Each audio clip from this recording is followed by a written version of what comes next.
ለልጅህ አሳውን ሳይሆን አሳውን እንዴት ማስገር እንዳለበት አስተምረው። በቂ ክህሎት ከሌላቸው ልጆች ለተለያየ አደጋ ሊጋለጡ ይችላሉ። ተጨማሪ ክፍያ መክፈል ብዙ ወላጆች ሊቸገሩ ይችላሉ። ሁሉንም ነገር ወላጆች ሊያሰለጥኑ አይችሉም። መደበኛ ትምህርት ላይ ጎበዝ መሆን ብቻውን በቂ አይደለም። ልጆችን የሚያሳድጉበት መንገድ በጣም ደስ ይላል። ሴቷ ምን ታደርጋለች? ከፍታ ላይ ሆና ጫጩቶችን ተወረውራቸዋለች። ብቁ ናቸው ብለው ሲያስቡ የራሳቸውን ሕይወት እንዲኖሩ እድሉን ያመቻቹላቸዋል ማለት ነው። ብዙ የሕይወት ክህሎት ስልጠና የሚሰጡ ተቋማት ከተማችን ውስጥ በቅርብ ጊዜ የተጀመሩ አሉ።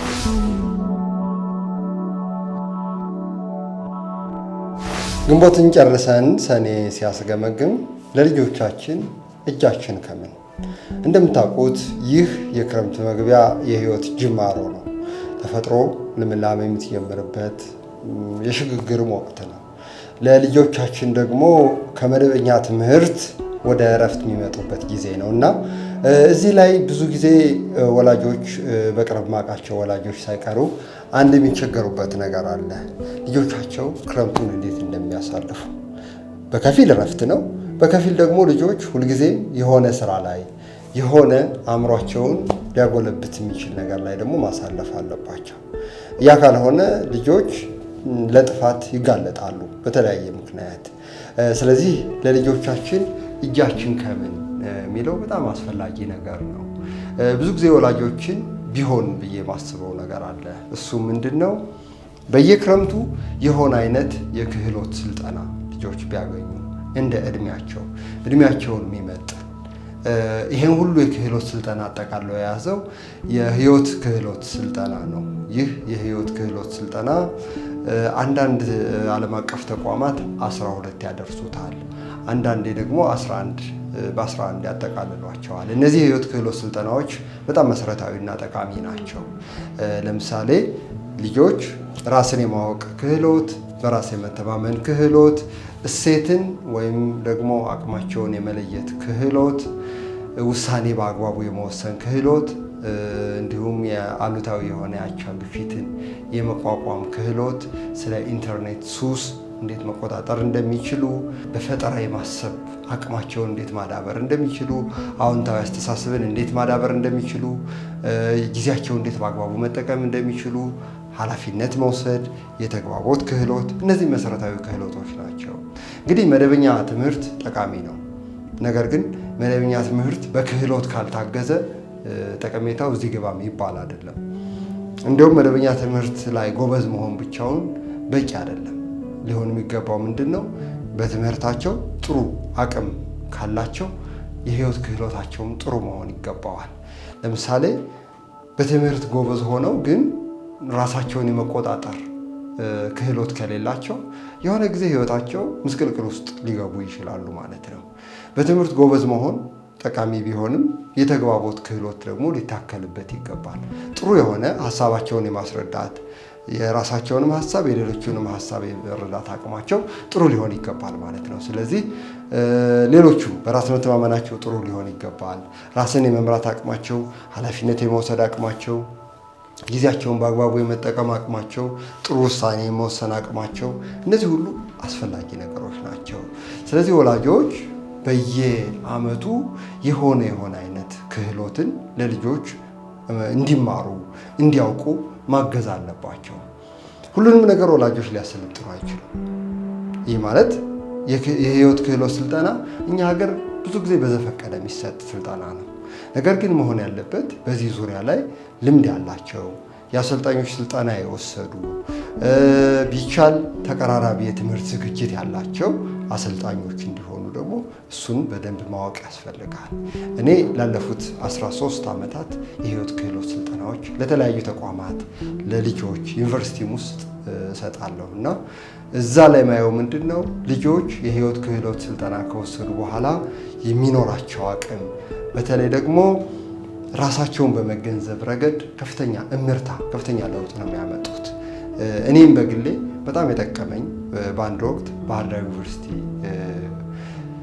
ለዩኒቨርሲቲ ጨርሼ ነው የህይወት ክህሎት ስልጠና የወሰድኩት የአሰልጣኞች ስልጠና ለመውሰድ።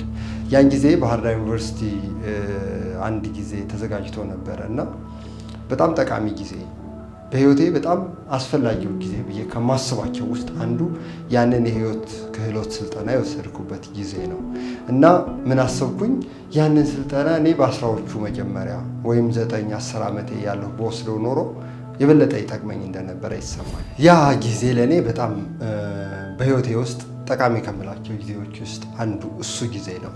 ስለዚህ ወላጆች በተቻለ አቅም ለልጆቻቸው መስጠት ከሚችሏቸው ነገሮች እንግዲህ የወላጅነት አንዱ ኃላፊነት ልጆችን የመጠበቅ ደህንነታቸውን የማረጋገጥ ጉዳይ ነው። ያ ማለት መሰረታዊ ፍላጎት ከማሟላት ጀምሮ ልጆችን ከአደጋ የመጠበቅ የወላጅ ኃላፊነት አለ። ሌላው ግን ልጆቹን ብቁ የማድረግ ልጆቹን የማሰልጠን ለመኖር የሚያስችላቸውን ክህሎት የማስጨበጥ ኃላፊነት አለብን። ይህን ደግሞ እያንዳንዱን ነገር ራሳችን ወላጆች ልናሟላው አንችልም።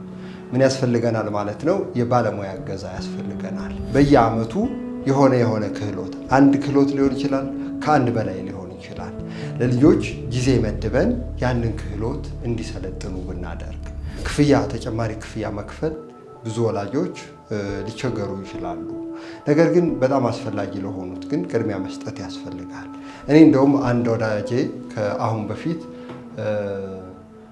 ክረምት ስለሚሰጡ ስልጠናዎች የግል ትምህርት ቤት ነው የሚያስተምረው እና ተጨማሪ ክፍያ መክፈል እኮ ሲለኝ እኔ አንተን ብሆን ልጄን የመንግስት ትምህርት ቤት እያስተማርኩ ግን በቂ ክህሎት ያለው እንዲሆን ነው የምንፈልገው። ምክንያቱም ከመደበኛው ትምህርት ባልተናነሰ ወይም በበለጠ ክህሎት ነው የሚያስፈልገን። ብዙ ነገራችን የክህሎት ውጤት ነው። መኪና ማሽከርከር ክህሎት ነው። ምግብ ማብሰል ክህሎት ነው። ሀሳብን በአግባቡ መግለጽ ክህሎት ነው። ውሳኔ መስጠት ክህሎት ነው። መሪነት ክህሎት ነው። ብዙ ነገራችን የክህሎት ውጤት ነው። ስለዚህ በአንደኛው ክረምት ለምሳሌ መሰረታዊ የሆነ የኮምፒውተር ስልጠና እንዲወስዱ ማድረግ ሊሆን ይችላል። በሌላኛው ክረምት ቋንቋ እንዲሰለጥኑ ማድረግ ሊሆን ይችላል። በሌላኛው ክረምት ደግሞ ሌላ አይነት መሰረታዊ የሚባሉ የህይወት ክህሎት ስልጠናዎችን እንዲወስዱ ማድረግ ሊሆን ይችላል። ስለዚህ በየጊዜው በየዓመቱ እየመደብን እንደ እድሜያቸው የሚመጥናቸውን የህይወት ክህሎት ስልጠና እንዲወስዱ ብናደርግ የተሻለ እንረዳቸዋለን። አንዳንድ ጊዜ ውድ ትምህርት ቤት ማስተማር ዋስትና አይደለም። ልጆች በትምህርት ጎበዝ መሆናቸውም ዋስትና አይደለም። ክህሎት ከሌላቸው በቂ ክህሎት ከሌላቸው ልጆች ለተለያየ አደጋ ሊጋለጡ ይችላሉ። ለምሳሌ በጣም ጎበዝ ተማሪዎች ሆነው ግን የአቻ ግፊትን መቋቋም ማይችሉ ከሆነ ልፋታችን ሁሉ የሆነ ጊዜ ገደል ውስጥ ይገባል እንደማለት ነው። ስለዚህ ክረምትን ወላጆች በአግባቡ መጠቀም ከሚችሏቸው ነገሮች መካከል አንዱ በየእድሜያቸው የተለያዩ ክህሎቶችን እንዲሰለጥኑ ማድረግ መቻል ነው። ይህ ማለት የሚሰለጥኑትን ክህሎት የምንመርጠው አንደኛ ካለባቸው ክፍተት ተነስተን ነው። ለልጅህ አሳውን ሳይሆን አሳውን እንዴት ማስገር እንዳለበት አስተምረው ይላል። ሁላችንም ለልጆቻችን ሁልጊዜም ጥገኛ እንዲሆኑ ሳይሆን በራሳቸው ሕይወትን እንዲጋፈጡ ክህሎትን ማስተማር አለብን። አንዳንድ እንስሳቶች ለዚህ ጥሩ ምሳሌዎች ናቸው። ለምሳሌ ንስር በጣም ኩሩ ፍጡር ነው። ንስር የአርቆ አስተዋይነት ምልክት ነው። ቅዱስ መጽሐፍቱ ሳይቀሩ ንስርን የአርቆ የማየት የማስተዋል የጥበብ ምልክት አድርገው ይጠቀሙታል። አንዳንድ ሀገሮችም እንደ አሜሪካ ያሉ ሀገራት ንስርን ብሔራዊ አርማ እስከማድረግ ድረስ ይጠቀሙበታል። ንስር ግን አስደናቂ ከሚያደርጉት ነገሮች መካከል አንዱ ልጆችን የሚያሳድጉበት መንገድ ነው። የንስር ዘር ሁሉ ልጆችን ኮትኩቶ በብቃት በክህሎት የማሳደግ አቅማቸው እኛም ሰዎች ልንማርበት የሚገባን ነገር ነው። ለምሳሌ የትኛውም ንስር ያለፋበትን የሞተ ነገር አይበላም። የትኛውም ንስር አንድ ጊዜ ያሰበውን ነገር ካላሳካ ወደ ሌላ አደን አይሄድም። ንስሮች ቤተሰብ ሲመሰርቱ ሴቷ ንስር ነች ምርጫውን የምትወስደው። ያ ማለት የፈለገችውን ልቧ የከጀለውን ወንድ ንስር ምን ታደርግለታለች? የሆነ ነገር ይዛ ወደ ከፍታ ትበራለች፣ ወደ ከፍታ ትበራለች። የዛን ጊዜ ደጋግማ ያን የያዘችውን ነገር ትጥለዋለች። ያ ወንድ ንስር ምን ማድረግ አለበት? ያንን በክንፎቹ መሬት ከመንካቱ በፊት እየወሰደ በተደጋጋሚ የማቀበል ግዴታ አለበት። ይህንን ካደረገች በኋላ ብቁ ነው ብላ ስታስብ ማንቁርቷን ትከፍትለታለች። ከዛ በኋላ የህይወት አጋር ይሆናሉ። ያንን የህይወት አጋርነት እስከ ሞት የሚዘልቅ አጋርነት ነው ማለት ነው። ንስሮች ውስጥ ማስገደድ የሚባል ነገር የለም። ያቺ ንስር ለምሳሌ ወንዱ ቢሞት ሌላ ንስር ፍላጎት ሲያሳይ ምንድነው የምታደርገው? ማንቁርቷን ትከፍታለች። ያ ማለት አንድ ኮሚትመንት ወይም ያንን ህይወቷን ለሆነ ንስር የሰጠች እና ማስገደድ የሌለበት ጥምረት ነው የሚፈጥሩት። ልጆችን የሚያሳደጉበት መንገድ በጣም ደስ ይላል። ምንድነው የሚያደርጉት? ሴቷ እንቁላል ስታቀፍ ወንዱ ቤተሰቡን የመመገብ ኃላፊነቱን ይወስዳል፣ የመጠበቅ ኃላፊነቱን ይወስዳል። ልጆች ከተፈለፈሉ በኋላ ወደ ከፍታ ይወጡና ከተወለዱ ከጥቂት ሳምንታት በኋላ ሴቷ ምን ታደርጋለች? ከፍታ ላይ ሆና ጫጩቶችን ትወረውራቸዋለች። ወንዱ በክንፎቹ እየመለሰ እንዳይጎዱ እየጠበቀ መብረርን ያለማምዷቸዋል። ጥቂት እንዳደጉ አደንን ያለማምዷቸዋል። በወጀብ በወጨፎ ኃይለኛ ንፋስና ዝናብ በተቀላቀለበት ሳይቀር እየያዟቸው ለልምምድ ይወጣሉ። ያም ሲያደርጉ አባትና እናት ንስሮች በመካከል አድርገው መብረርን ከዛም አደንን ያለማምዷቸዋል። ብቁ ናቸው ብለው ሲያስቡ የራሳቸውን ህይወት እንዲኖሩ እድሉን ያመቻቹላቸዋል ማለት ነው። ስለዚህ እኛም ሰዎች ለልጆቻችን ሁልጊዜ ማድረግ የሚገባን ነገር አለ። ልጆቻችን የኛ ጥገኛ እንዳይሆኑ ከፈለግን በቂ የሆነ ክህሎት እንዲኖራቸው ማድረግ ያስፈልገናል። በትምህርት ጎበዝ መሆን ዋስትና አይደለም። በተለይ በዚህ ዘመን መደበኛ ትምህርት ላይ ብቻ ብዙ ኢንቨስት ማድረግ አዋጭም ጠቃሚም ነው ብዬ አላምንም። ልጆች ባለብዙ ክህሎት እንዲሆኑ ማገዝ አለብን።